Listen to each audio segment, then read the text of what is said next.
Hey everyone, it's Paulie at Latino Slant. I'm joined with Tom, Hello. How's everybody doing? leading man, actor extraordinaire, Matthew Lillard. Hey! No, holla.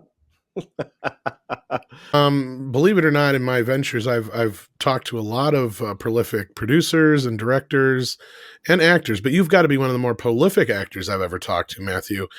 And I got to ask you about a few of your particular roles, because it's not so often that people have, more than one iconic role, and you have a few. So I think we need to touch on those if we can real quick, because you Sure. got started pretty young.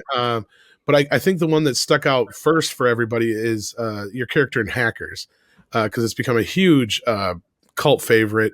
Can you kind of tell us how that came about, or what that experience was like, real quick? Yeah, I mean, first of all, it's very generous to say I have a bunch of iconic characters. I don't know if Hackers is one of them, but It's I a cult certainly classic, appreciate man. it. Trust me. It is. Well, It is. it's funny that movie came out, and I don't think it was very successful No, when it yeah, came not out. really at first, And then but all of a sudden, it like found its way, and it became this sort of this moment in time that sort of captured the '90s and the birth of the internet, really. And so absolutely. now I'll never forget. It was like 8 years, no, maybe like 10 years ago. I walked into an Apple store, and all of a sudden, like you see all these kids whispering, and they're like, "I'm like, oh yeah, it's Scooby Doo or Scream or something," Yep. and they're like, "Dude, you're a serial killer." I'm like, Exactly, man. That's what I'm saying. so Did you yeah, do, but it's did you funny do that so smile, Matthew? Did you actually react like I that? was like, why would anyone care? And now it's like, now it's huge. It's like one of the more popular films I've ever done. I mean, if I go to Seattle, forget about it. I mean, I'm as famous as I've ever been anywhere in the world in Seattle for that movie. But look, it was a very funny. That specific part. Interestingly enough, was a thing where I was brought in to be the reader for the female leads. So the casting director, you need somebody to read the The lines across sides, from yeah, them. yeah. And so I was the reader for 2 days, and at the end of the 2 days, the director Ian Softly, who is lovely, I'm actually going to talk to him tomorrow for the first time in a couple of years, Hmm. said, "I want to fly you to California to test for the lead of the movie." And when they figured out that I'm not nearly as cute as Johnny Lee Miller, I got the second best role, I think, in the part. Well, you So steal the show. That's the thing is, and whenever you come on screen, you totally like steal every show you're in. Like that's very sweet. and speaking of, and not to jump too far ahead, Yeah. but like, come on. I mean, in Scream, who? Wow. I mean, you are the standout character in that. You have the best lines. Even Paulie can tell you. I'll quote lines of yours here and there, like "My mom and dad are gonna be so mad." It becomes at least Yeah, it was great. I mean, that was just an audition, and it was an opportunity for I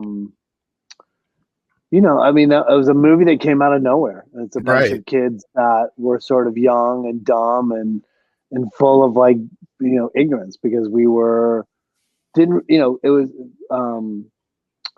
Wes Craven hadn't done a movie in a while that was great. I mean, obviously he'd done the Nightmare series and was iconic, but hadn't done a really great horror movie that had found success in a while. And so all of a sudden, this horror movie comes across your desk. You're like, well, yeah, you're a young actor. Anything that you can get and get a hold of, you'll do for that most part. And we went up and did it, and I don't think there's anyone on that cast or crew that could have predicted what happened next. Right. And it's sort of like the great thing about that movie. I think that all of us have a very sort of special feeling about the film because we were so innocent and we were so surprised at its success. And that, I think that the next films, spoiler alert, I get killed in the first one, which is the worst thing What? ever to happen in any movie.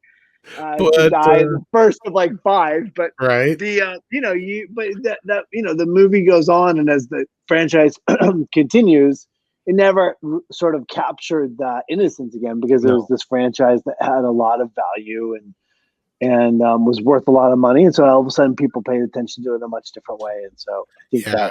We got to ask you about one of your most prolific characters, of course, Shaggy. I mean, everybody wants to know how does it feel to be the carrier of such an iconic character all these years? I mean, and you still are in a lot of ways that character. And I mean, if there was ever any inspired casting that ever came out of the history of, going from cartoon to live action, it had to be you. It's been a huge part of my life now my oldest daughter was born on the day it came out. So that was 18 years ago. Wow. Almost 19 years now. That's and great. Look, it's great. Look, I am somebody that holds that spot for somebody else to come along. I mean, Will Forte just did the animated version of the film.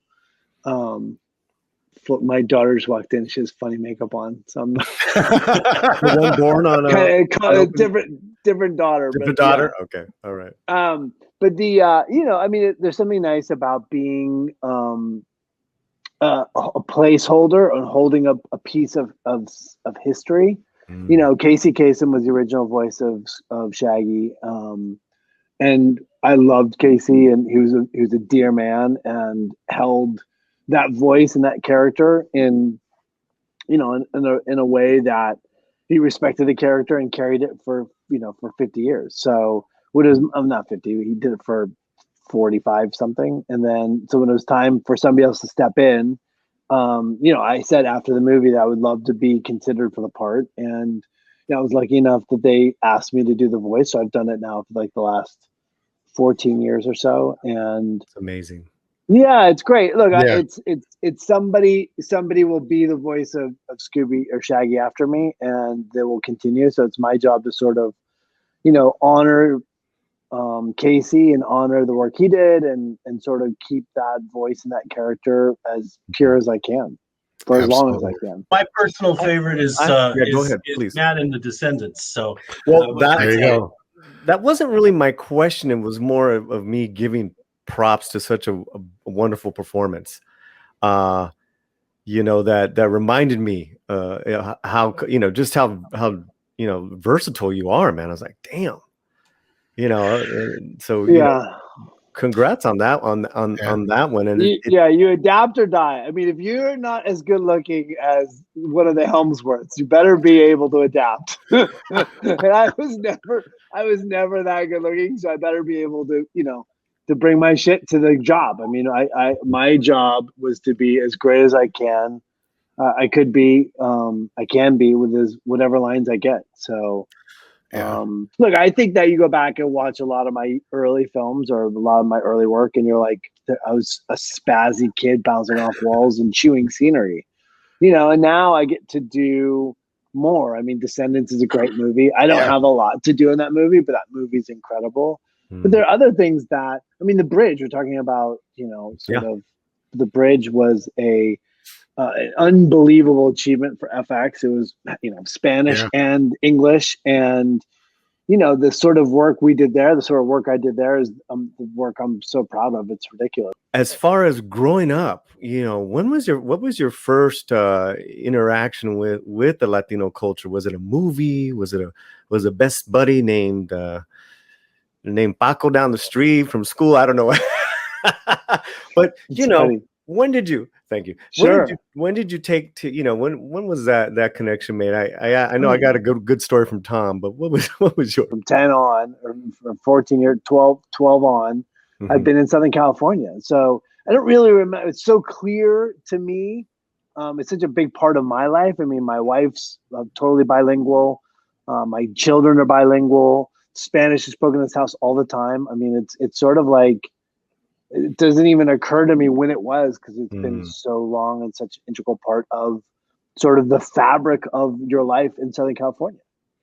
It's such an interesting time. I mean, I've got 18-year-old, a 16-year-old, and a 13-year-old boy, and sort of when we were growing up, there was that the lines were super clear. Like there's a black kid, a Mexican kid, and the white kid, and the three of you ran in different pods.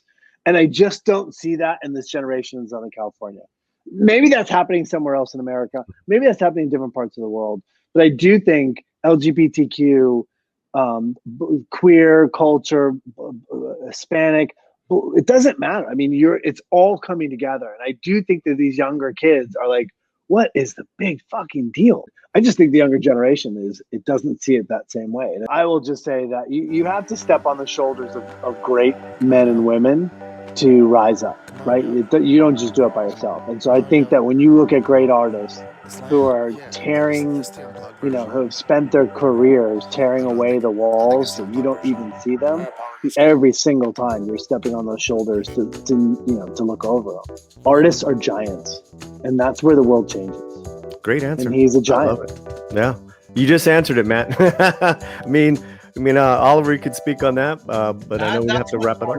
I mean, the theater is a great place. The theater belongs to us. I'm not one of those sort of egghead or, nose in the air kind of artists. It's our theater. It's ours to do with it what we will. It reflects our moment. It shows us who we really are. And that's why we ought to go to it. We just want to thank you both so very much. And it's been a huge honor. Like, really, you have no idea. I mean, like, all my friends are jealous right now that I'm talking to Matthew Lillard. So. What a gift. What a gift. So, yes, but it was nice meeting you as well, Mr. Mayor. And again, hopefully we can talk to you guys some more in the future, perhaps. And that'd be great. So, and you guys have been wonderful, and we appreciate your time. Awesome. Thanks a lot. Well, thanks, guys. Gentlemen, muchísimas gracias. Good luck with all your projects, right in front of you and those ones in the future. Be well, everybody. We'll see you next time. Amen. Be sure to catch more content from the Latino Slant. Link is in the description below.